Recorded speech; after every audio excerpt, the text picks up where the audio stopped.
Republican Representative Phil Gingrey of Georgia is now running for the Senate to replace Saxby Chambliss, who's stepping down. And he has out a new ad that is hilarious. He's going to accuse one of his opponents of promoting teenage homosexuality. Can send a true conservative to the Senate.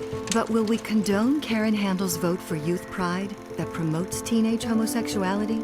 Or David Perdue championing Common Core with Obama, taking education decisions away from parents?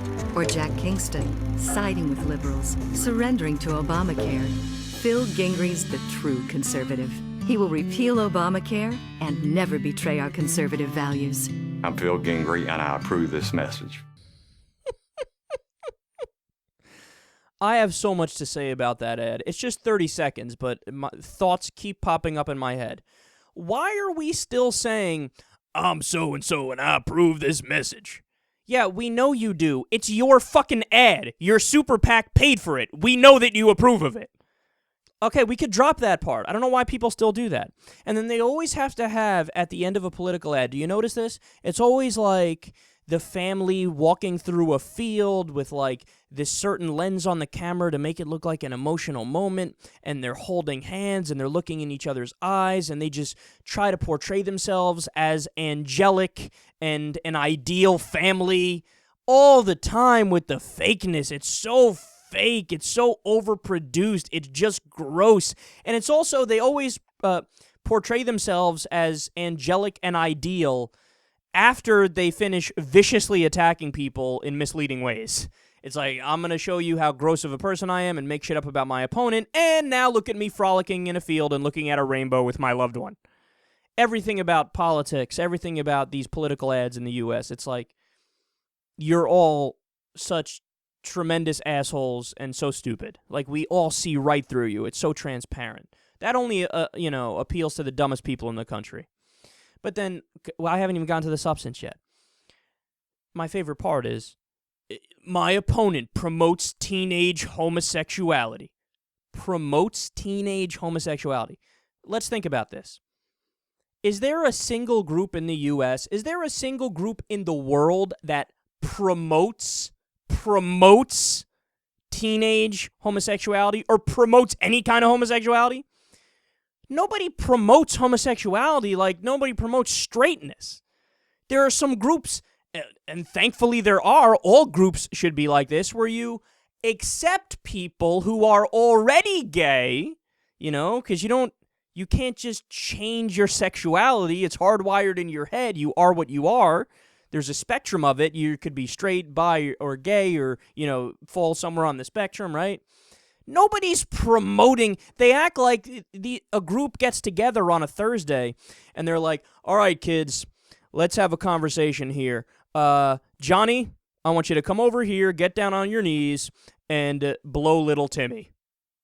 See, that would be promoting homosexuality. And nobody's doing that. There's no such thing as promoting one or the other. There is accepting of gay people and accepting of all different types of sexualities. Nobody's promoting anything. Promoting teenage homosexuality. How ridiculous are you? And then he's like, I like how he throws out there, as if it's a matter of fact, I will repeal Obamacare. Phil, you can't. That's not possible. He says it like he has the authority, like he could walk in there and sign a sheet of paper, some sort of legal document. I, Phil Gingrey, have repealed Obamacare. Okay, jackass, your entire political party has tried it 50 fucking times, and what do they have to show for it? Donut, dick, nothing. You wasted millions of dollars and countless hours, but you have nothing to show for it. You don't have the ability to do that, son. Back the fuck off. But he says it like it's factual. I will repeal Obamacare. Okay. Again, it's just so ignorant. And then last thing I'll throw out here, just about Phil Gingrey in general. Keep in mind, Phil Gingrey is the guy who, number one, laughed at the idea of Americans losing their health care during a debate. Okay, somebody brought it up, and he laughed. He laughed. Like, that's a funny topic. Like, somebody losing their health care and going bankrupt. How stupid. He's also the guy who said he wants schools to teach gender roles. So he wants the girls to, like, have to sit in a class, and then, you know, you have a woman in front of the class going, all right, ladies, you should wear pink, you should blow your husband, you should cook the meals, and don't fucking talk so much, because he doesn't like that very much. And he wants schools to actually teach gender roles. And then finally, this is the jackass who complained, and this got leaked to the media. I love this, because this shows you his true colors and what he's really thinking about. He complained that he's only making $176,000 a year. Yeah, this is a guy who represents the average American. This is a guy who's really with the little guy, huh?